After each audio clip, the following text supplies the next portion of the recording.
शहर से दूर एक गांव था। उस गांव में एक बरगद का पेड़ था। अक्सर हमने देखा है कि लोगों ने कहीं सुनी बातों को बता करके दूसरे लोगों को डराते हैं। सुनने वाला भी हकीकत को जाने बिना खौफ में डर डर कर रहता है और वह पता करने की कोशिश नहीं करता कि सच्चाई क्या है। गांव में अफवाह था कि आधी रात होने पर पेड़ में कोई चुड़ैल सोती है। आधे गांव नहीं तो इस बात पर यकीन कर ही लिया था। फिर एक बार एक आदमी ने कोशिश की कि वह जाकर के पता करेगा कि पेड़ पर सचमुच में क्या कोई चुड़ैल है। उसने जाकर देखा कि उसे बरगद के पेड़ में एक चुड़ैल अपना पीठ करके सोई हुई है। चुड़ैल की दशहत बहुत ज्यादा बढ़ गई थी और लोगों ने अपना घर खाली कर वहां से जाने लगे। अजी देखिए, सब लोग इस इलाके को खाली करके जा रहे हैं। मुझे लगता है हमें भी यहाँ नहीं रहना चाहिए। किसी दिन अगर वो चुड़ैल पेड़ से नीचे उतर आई तो हमारी लाश भी नहीं मिलेगी। अरे तुम पागल हो गई हो क्या? चुड़ैल वुड़ैल कुछ नहीं होता है। अजी आपका दिमाग तो खराब नहीं हो गया? बहुत सारे गांव वाले ने अपनी आंखों से देखा है उस पेड़ में चुड़ैल को सोते हुए। अरे यार, मैं तेरे वहम का इलाज कैसे करूं? अच्छा ठीक है, तुम एक दिन का समय दो, हम कल ये घर खाली करके चले जाएंगे। फिर रात होने पर वह दोनों ही उस इलाके पर बचे रहते हैं, क्योंकि बाकी सबने अपना घर खाली करके वहां से जा चुके होता है। अजी मुझे तो बहुत डर लग रहा है। जी देखिए ना, बाहर कितना सन्नाटा है। यहाँ हमारे अलावा कोई भी नहीं है और ये गांव वाले भी सब के सब हमें अकेला छोड़ गए। तुम डरो मत, मैंने एक घर किराए में देख लिया है। कल सुबह होते ही हम निकल जाएंगे। फिर वो दोनों सोने लगते हैं, तभी कुत्तों के जोर जोर से रोने की आवाज आती है। डर के मारे राधा की नींद टूट जाती है। अरे मर गए रे, ये कुत्ते इतना क्यों रो रहे हैं? मुझे बहुत डर लग रहा है। जी उठिए ना, देखिए और कितना रो रहे हैं। सब लोग कहते हैं कि कुत्ते भूत और चुड़ैल को देखकर रोते हैं। अरे यार, तुम भी सुनी सुनाई बातों पर विश्वास करती हो? फिर इतना बोलकर राघव सोने लगता है, लेकिन राधा को नींद नहीं आ रही होती है। तभी उसे किसी के चिखने और गुर्राने की आवाज आती है। वो उठकर खिड़की के बाहर देखने लगती है। तभी उसे एक औरत पेड़ के ऊपर पीठ करके सोई हुई दिखाई देती है। उसकी साड़ी पेड़ के नीचे लटक रही होती है। अजी जल्दी उठिए, वही हुआ जिस बात का डर था। देखिए वो चुड़ैल कैसे पेड़ में लेती है। फिर वो भी उठकर खिड़की की ओर देखता है। अरे यह तो कोई औरत लगती है। इसकी वजह से सब लोगों को अपना घर छोड़ना पड़ा। मैं अभी जाकर इसकी खबर लेता हूँ। अजी आपका दिमाग खराब तो नहीं हो गया कि आप खुद मौत के मुंह में जाना चाहते हो? अरे कुछ नहीं होगा, ये बस एक औरत है जो सभी गांव वालों को डरा रही है। मैं अभी इसे सबक सिखाकर आता हूँ। फिर राघव गुस्से में घर से बाहर निकल जाता है और सीधा उस पेड़ के पास पहुंच जाता है। तभी उसे वो औरत दिखाई देती है जो पीठ करके सो रही होती है। कौन है तू और इस पेड़ में क्या कर रही है? तेरी वजह से यहाँ सभी लोगों को अपना घर छोड़कर जाना पड़ा। तुम अभी के अभी पेड़ से उतरो। लेकिन राघव की बातों का उस पर कोई असर नहीं होता और वो चुपचाप लेती रहती है। लगता है ऐसे नहीं मानोगी, रुक तुझे अभी बताता हूँ। फिर राघव चुड़ैल का पल्लू पकड़कर नीचे की तरफ खींचने लगता है। उस पेड़ में कोई चुड़ैल नहीं होती है, बल्कि चुड़ैल की रूप में एक बहरूपिया प्रॉपर्टी डीलर होता है। अरे ये बेवकूफ तो मेरे पीछे ही पड़ गया। क्यों मेरे किए कराए पर पानी फेर रहा है। अरे कमबख्त, छोड़ मेरा पल्लू छोड़। मैं तुझे नहीं छोड़ूंगा, आज तुझे पेड़ से उतार के ही रहूंगा। अब मैं क्या करूं?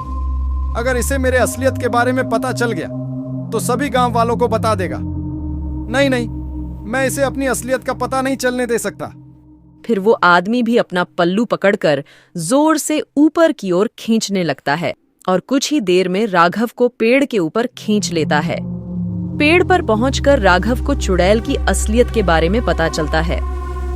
अरे तू, ये कैसे हो सकता है? अच्छा तो तू एक ढोंगी है जो सबको चुड़ैल बनकर डरा रहा था। फिर प्रॉपर्टी डीलर अपना पल्लू फाड़कर राघव के मुंह में बांध देता है ताकि वो शोर न मचा सके। दूर खड़ी राधा खिड़की से ये सब देख रही थी। राघव को पेड़ में खींचता हुआ देखकर वो डर जाती है। हे भगवान, ये चुड़ैल ने तो राघव को पेड़ के ऊपर खींच लिया। अब मैं क्या करूं? फिर राधा भागते हुए सीधा सरपंच के पास जाती है और सरपंच को इस घटना के बारे में बताती है। अब तो हद ही हो गई। आज तक उस चुड़ैल ने किसी के साथ कुछ भी नहीं किया था, लेकिन अब इस पेड़ का कुछ न कुछ करना पड़ेगा। फिर सरपंच कुछ गांव वालों को अपने साथ लेकर उस पेड़ की ओर जाते हैं। देखिए सरपंच जी यहाँ खड़े थे, तभी चुड़ैल ने उन्हें ऊपर खींच लिया। तभी सारे लोग ऊपर की तरफ देखने लगते हैं, लेकिन पेड़ इतना घना था कि किसी को कुछ भी नहीं दिखाई देता।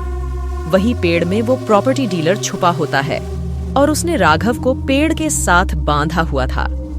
राघव चिल्लाने की कोशिश तो करता है ताकि सबको चुड़ैल की सच्चाई बता सके, लेकिन उसके मुंह में कपड़े बंधा होने के कारण वो कुछ भी नहीं बोल पाता। बेवकूफ, देख तेरे वजह से क्या हो गया। कोई भी गांव वाला यहां आने की हिम्मत नहीं करता था। देख तेरे कारण से इतने लोग आ गए। मेरी तरकीब काम कर रही थी। सभी लोग अपने घर को छोड़कर जा रहे थे और मैं सभी के जमीनों को सस्ते दामों में खरीद लेता। अब तू चुपचाप यहीं बैठा रहे, वरना तेरा गला काट कर नीचे फेंक दूंगा। अब मुझे कुछ ना कुछ करना ही होगा। फिर वो ढोंगी स्पीकर में चुड़ैल की दरवानी आवाज बजा देता है।